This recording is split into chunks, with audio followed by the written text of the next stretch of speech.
Assalamualaikum warahmatullahi wabarakatuh. Perkenalkan, nama saya Rahmat Aldasani dengan NIM 72114191007 akan mempresentasikan tentang bab 1 Sistem Informasi Manajemen, konsep sistem dan sistem informasi manajemen.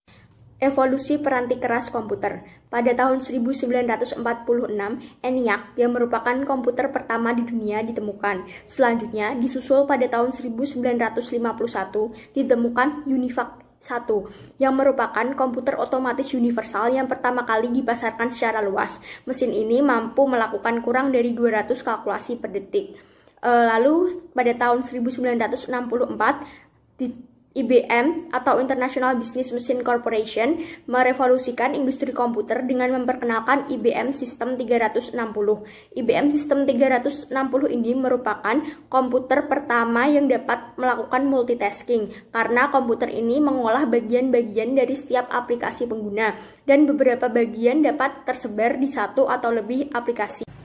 Kemudian pada tahun 1965, seiring dengan semakin populernya komputer, para produsen komputer pun mulai memproduksi komputer-komputer kecil dan lebih murah daripada mainframe. Komputer ini disebut dengan komputer mini. Komputer mini biasa digunakan untuk organisasi kecil yang lebih kecil dari mainframe.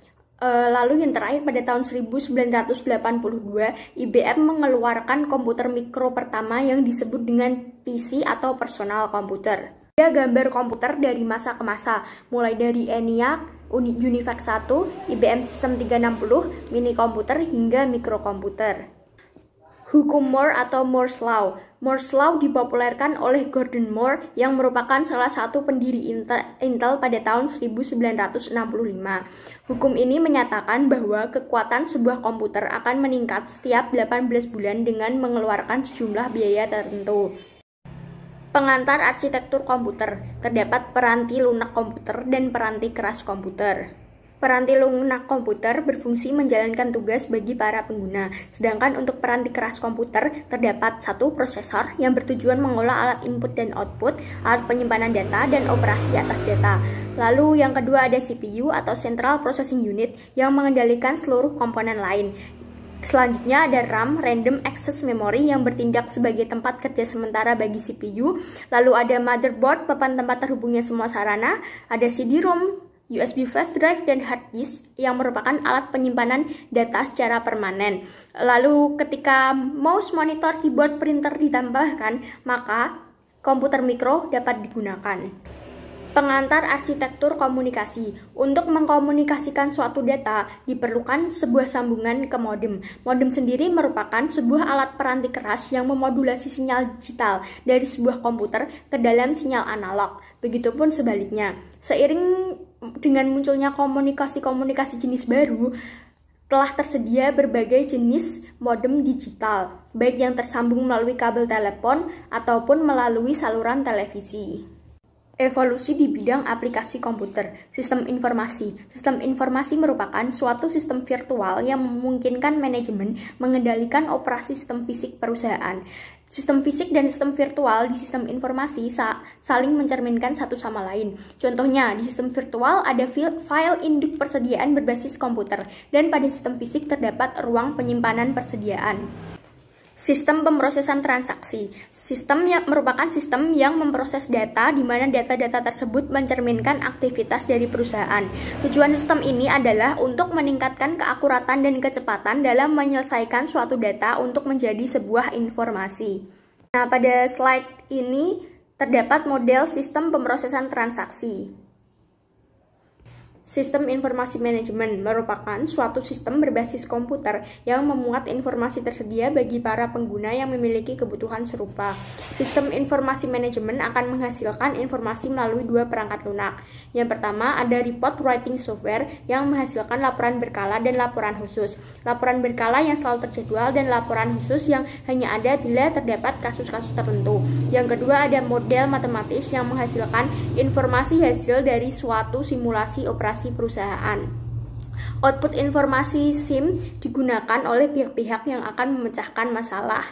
Sistem kantor virtual atau virtual office system. Otomatisasi kantor merupakan penggunaan elektronik untuk memfasilitasi komunikasi, dan pada era ini komputer paling banyak digunakan. Contohnya ada email, voicemail, kalender elektronik, konferensi video, dan sebagainya. Otomatisasi kantor menghasilkan konsep kantor virtual, yaitu di mana dapat melakukan kegiatan kantor tanpa terikat pada fisik kantor itu sendiri. Teknologi ini memudahkan manajer sehingga membuatnya lebih efisien. Sistem pendukung pengambilan keputusan atau Decision Support System dicetuskan pertama kali oleh G. Anthony Gorrie dan Michel Morton pada tahun 1971. DSS sendiri adalah suatu sistem yang membantu manajer untuk memecahkan sebuah masalah. 3 sumber informasi DSS yaitu basis data relasional, basis data pengetahuan, dan basis data multidimensional. Sumber informasi ditambah kemampuan dukungan keputusan kelompok melalui peranti lunak yang berorientasi pada kelompok atau groupware memungkinkan Decision Support System bertindak sebagai Group Decision Support System. ERP System atau Enterprise Resource Planning System merupakan sistem berbasis komputer yang memungkinkan manajemen seluruh sumber daya perusahaan dalam basis keseluruhan organisasi. ERP sistem ini sendiri terdiri dari 3 integrasi sistem yang berbeda, yaitu yang pertama ada sistem pemrosesan transaksi, kedua sistem informasi manajemen, dan yang ketiga DSS atau Decision Support System. Pengguna sistem informasi. Terdapat 2 pengguna sistem informasi, yaitu manajer dan non-manajer. Untuk non-manajer terdapat karyawan administrasi dan staf profesional, juga lain sebagainya. Manajer sebagai pengguna sistem informasi. Tingkat manajemen ada 3, top, middle, dan low. Untuk top atau biasa disebut tingkat perencanaan strategis diisi oleh presiden dan wakil presiden. Mereka yang membuat keputusan dan memiliki dampak pada keseluruhan organisasi. Yang kedua ada middle atau biasa disebut tingkat kendali manajemen, diisi oleh manajer regional, direktur produk, dan kepala divisi. Mereka bertanggung jawab untuk menjalankan rencana dan memastikan tercapainya tujuan. Nah, yang terakhir ada low atau tingkat kendali operasional, diisi oleh kepala departemen dan pimpinan proyek penyedia. Mereka bertanggung jawab untuk menyelesaikan rencana yang ditentukan oleh manajer di tingkat yang lebih tinggi. Fungsi manajemen. Terdapat 5 fungsi manajemen. Yang pertama adalah planning. Planning merupakan bagaimana menentukan rencana yang akan dilakukan. Yang kedua ada organizing, penyusunan suatu cara untuk mewujudkan rencana. Dan yang ketiga ada actuating atau pengimplementasian dari cara untuk mencapai rencana tersebut. Yang keempat ada leading, yang merupakan pengarahan sumber daya untuk mewujudkan rencana. Yang kelima ada controlling, pengendalian atau pengawasan terhadap sumber daya dalam mewujudkan rencana. Peranan manajerial terdapat 3, interpersonal, informasional, dan decisional. Peranan interpersonal sebagai tokoh, sebagai pemimpin, dan sebagai penghubung. Lalu peranan informasional sebagai pemantau, penyebar luas, dan penyambung lidah atau juru bicara. Yang terakhir ada peranan decisional sebagai wiraswastawan, pencari solusi, pengalokasi sumber daya, dan penegosiator.